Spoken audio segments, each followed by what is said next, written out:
Méditation de la communauté des disciples du Christ vivant en ce mardi de la 11e semaine du temps ordinaire, année liturgique C. Première lecture. Lecture de la deuxième lettre de Saint Paul apôtre aux Corinthiens, au chapitre 8, les versets 1 à 9. Frères, nous voulons vous faire connaître la grâce que Dieu a accordée aux églises de Macédoine, dans les multiples détresses qui les mettaient à l'épreuve. L'abondance de leur joie et leur extrême pauvreté ont débordé en trésors de générosité. Ils y ont mis tous leurs moyens et davantage même, j'en suis témoin, spontanément, avec grande insistance.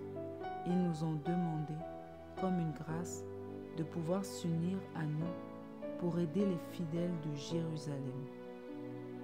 Au-delà même de nos espérances, ils se sont eux-mêmes donnés d'abord au Seigneur et ensuite à nous par la volonté de Dieu. Et comme Tite avait déjà commencé chez vous cette œuvre généreuse, nous lui avons demandé d'aller jusqu'au bout. Puisque vous avez tout en abondance, la foi, la parole, la connaissance de Dieu, toutes sortes d'empressements et l'amour qui vous vient de nous, qu'il y ait aussi abondance dans votre don généreux. Ce n'est pas un ordre que je donne, mais je parle de l'empressement des autres pour vérifier l'authenticité de votre charité. Vous connaissez en effet le don généreux de notre Seigneur Jésus-Christ. Lui qui était riche, il s'est fait pauvre à cause de vous, pour que vous deveniez riches par sa pauvreté. Parole du Seigneur. Méditation. Bien-aimés dans le Seigneur, que la grâce et la faveur de notre Dieu descendent et demeurent sur chacun d'entre nous. Dans la première lecture de ce matin, l'apôtre Paul prend l'église de Macédoine en exemple aux Corinthiens. En effet, cette église s'est distinguée par son incroyable générosité, mais surtout sa volonté empressée à faire du bien à l'autre. Ainsi, l'église de Macédoine, malgré les épreuves nombreuses qu'elle traversait, a souhaité et demandé avec empressement à se joindre à l'action de soutien que saint Paul et les autres disciples lançaient en faveur de l'église de Jérusalem. Leur situation elle-même précaire ne les a pas empêchés de chercher à aider les autres, de participer à soutenir les églises beaucoup plus pauvres. Lorsqu'on est chrétien, la générosité doit aller de soi. Nous devons pouvoir être généreux. La tentation, c'est souvent de ne vouloir l'être que dans certaines circonstances et pas dans d'autres.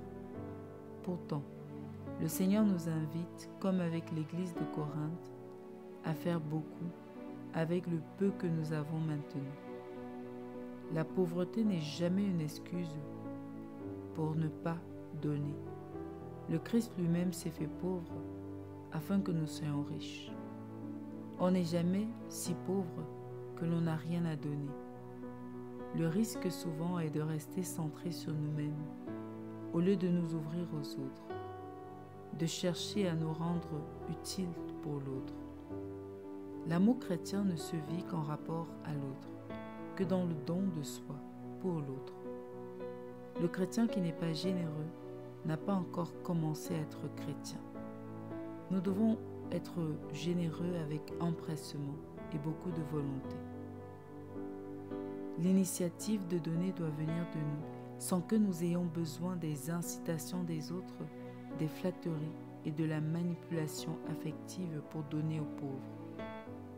Notre seule et unique motivation pour donner doit être notre désir de répondre à la générosité de Dieu qui n'a rien économisé, rien épargné et n'épargne encore rien aujourd'hui pour notre bien sur tous les plans.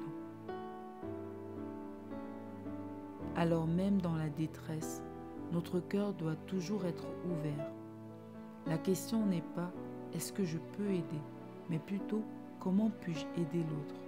Comment puis-je lui apporter mon soutien, mon secours ?»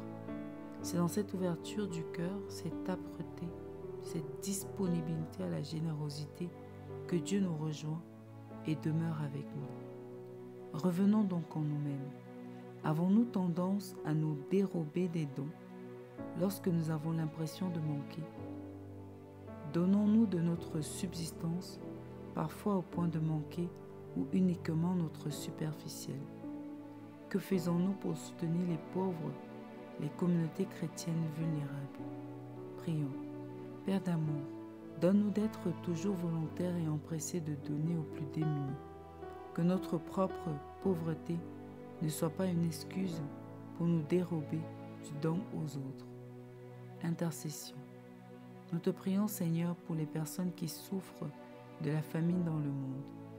Suscite davantage de personnes généreuses pour leur venir en aide. Maman Marie, prie pour nous.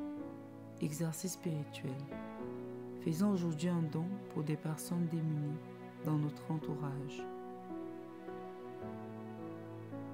Loué soit Jésus-Christ à jamais.